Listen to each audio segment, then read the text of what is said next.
არაბთა გაერთიანებული საამიროები შეიძლება მილიარდობით დოლარს ხარჯავდეს ირანის შეკავების მცდელობაში. ახალი, ჯერ დაუდასტურებელი ანგარიში ამტკიცებს, რომ აბუ-დაბიმ გაათავისუფლა ირანული აქტივები, რომლებიც ემირატების ბანკებში ინახებოდა, მათ შორის ასობით მილიონი დოლარის ოქრო.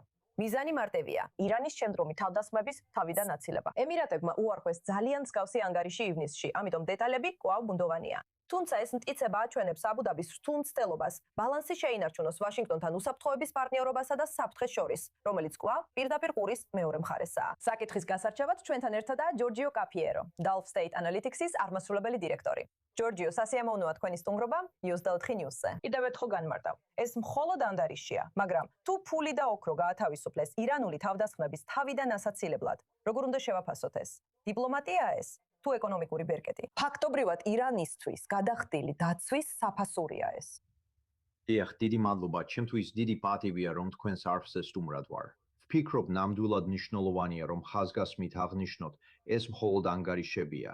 არაბთა გაერთიანებული საამიროების ოფიციალურ პირებს ეს დეტალები არ დაუდასტურებიათ. ამის მიუხედავად, თუ ეს სიმართლეა, ვფიქრობ საჭიროა ეს ყველაფერი იმ კონტექსტში გავიგოთ, რასაც არაბთა გაერთიანებული საამიროები წელს კონფლიქტის ფონზე განიცდის.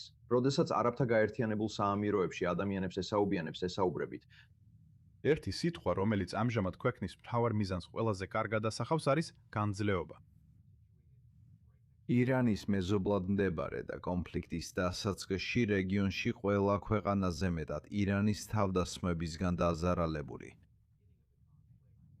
ჩვენ ვიცით, რომ ემირატების ეკონომიკური მოდელი უზარმაზარი წნეხის ქვეშ აღმოჩნდა. ამჟამად არაბთა გაერთიანებული საამიროები ნამდვილად ცდილობს ყურადღება გაამახვილოს საკუთარი თავის დაცვაზე, იმ საფრთხეებისგან, რასაც ირანი GCC-ის ქვეყნებისთვის წარმოადგენს. და მე ვფიქრობ, რომ არაბთა გაერთიანებული საამიროების ხელმძღვანელობაც აცნობიერებს, რომ უზარმაზარი გაურკვევლობაა. ჩვენ არ ვიცით, რა მიმართულებას მიიღებს აშშ-ის საგარეო პოლიტიკა ამ კრიზისის მიმართ. ასე რომ ვფიქრობ, საბოლოო ჯამში არაბთა გაერთიანებული საამიროები ირანის მიმართ ატარებს საგარეო პოლიტიკას, რომელიც თანამშრომლობის შესაძლებლობას ტოვებს მომავალში. ცდილობენ უზრუნველყონ, რომ არაბთა გაერთიანებული საამიროები მომავალ პერიოდში შედარებით დაცული დარჩეს ირანული თავდასხმებისგან. ამ ირანული თავდასხმების შემდეგ ისევ სჯერა არაბთა გაერთიანებულ საამიროებს, რომ შეერთებული შტატები შეძლებს მის დაცვას.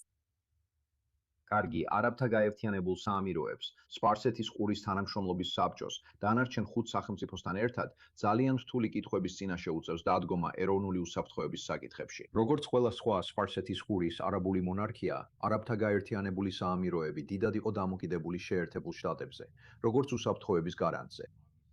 ცხადია, მთელი წლის განმავლობაში ვხედავდით ამერიკული უსაფრთხოების ხოლგის სერიოზულ ნაკოვანებებს და არის.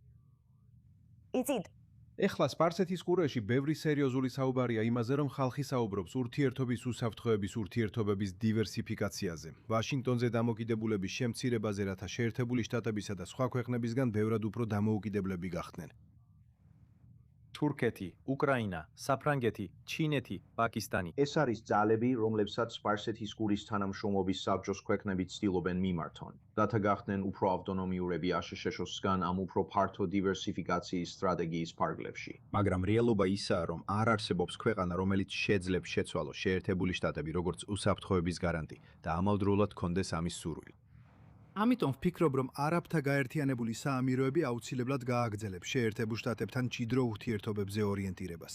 ისევე როგორც ისრაელთან გაძლიერებულ ურთიერთობას.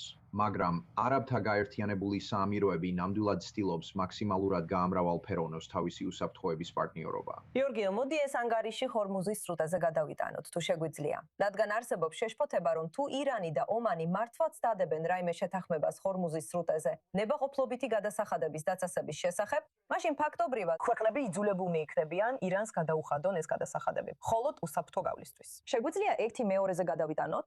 ეს არის მოსალოდნელი შედეგი, როცა ირანი ცდილობს ამ საერთაშორისო საზღვაო გზაზე თავისი ლეგიტიმური უფლებამოსილების დამტკიცებას.